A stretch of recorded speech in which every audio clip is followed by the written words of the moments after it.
To reset Soundcore Liberty 4 Pro, first of all, you will have to input both of them inside the charging case, and you have to also be sure that you have enough battery on your charging case to perform the reset.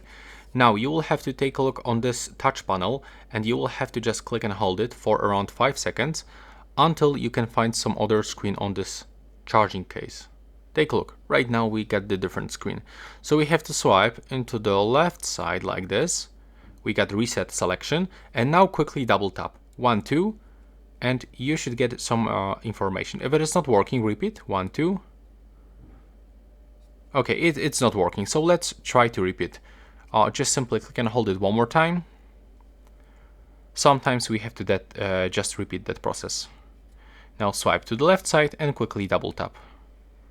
There we go, the reset is successful. As you can see, you can hear beep sound, and now after a few seconds we should be disconnected from this laptop. And that's basically it. If you find it useful, please hit the like button.